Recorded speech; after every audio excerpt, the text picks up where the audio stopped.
Brooksaw Antiques here. Today we have this 1951 Royal KMG vintage desktop typewriter. I'm going to show you how to use the functions and make sure they all work. Up top we have the adjustable paper guide. Move from side to side. This helps you guide the paper in straight. Just like that. This is the paper bail that sits on top to hold the page down. And this has a magic margin on each side. So for example, if I want the margin to be right there, I'll put it where I want it, and then I'll just flip this magic margin switch to the front and then flip it back. And now that's where you'll stop. And if you want it closer to the edge, you flip it forward and then you just push the carriage wherever you want it, and then you just flip it back. Same concept with the right side. So I want the margin right at the end there.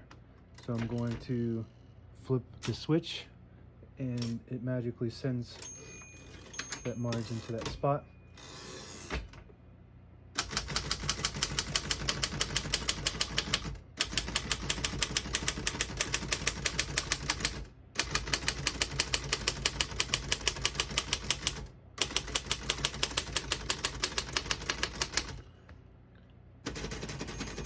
Once you hear the bell, you're at the end of the margin. You hit this line space, gets you back to the beginning. It skips 1, 2, or 3. Right now we have it on single, but if you want double, you just flip the switch one time, it skips 2, one more time, it skips 3. That works good. We're going to keep it on single.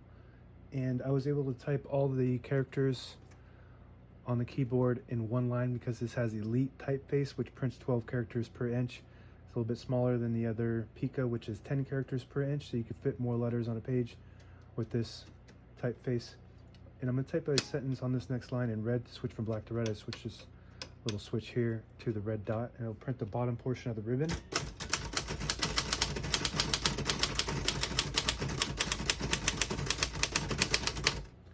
Beautiful typing machine. This is one of the best typewriters ever made, I think.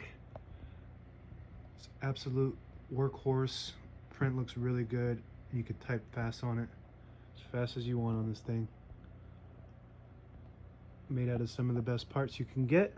Very well engineered by Royal, which was one of the best selling typewriter companies of all time. To pull the page out easy, there's a switch on the right side here. You flip it forward and it unlocks the rollers underneath the platen, allowing you to pull the page out easy or load thicker paper like carbon copy or cardstock. Make sure you flip that back before you load the next page, or else it won't load correctly. Got a shift on each side and a shift lock on the left. To clear that, you just hit the shift button again. Backspace on the top left works good. Tab button on the top right.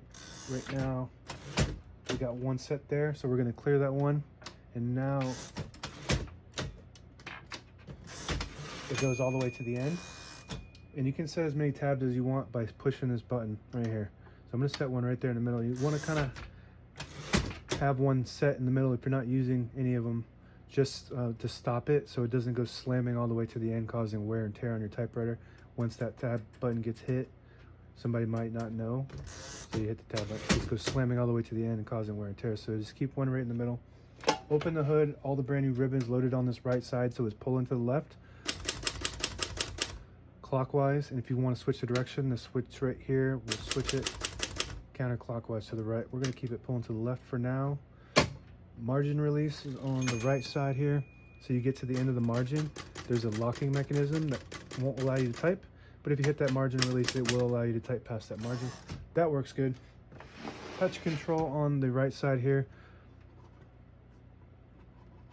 The more you turn it to the right, the more tension you have when you hit the keys.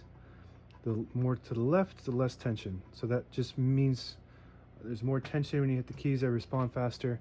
When you have it on 0, which is what I like it on, you don't have to hit the keys as hard, but they don't respond as fast. These are your tabs. If you ever want to manually reset them, just push them in, and when they're set, they're popped out. That's the difference.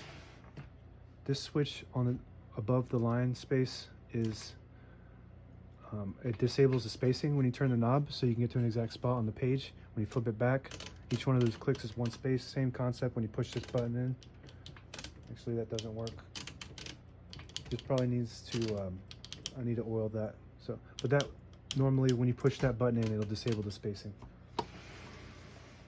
And that's it. Now available on eBay or Etsy. Search Brooksaw Antiques.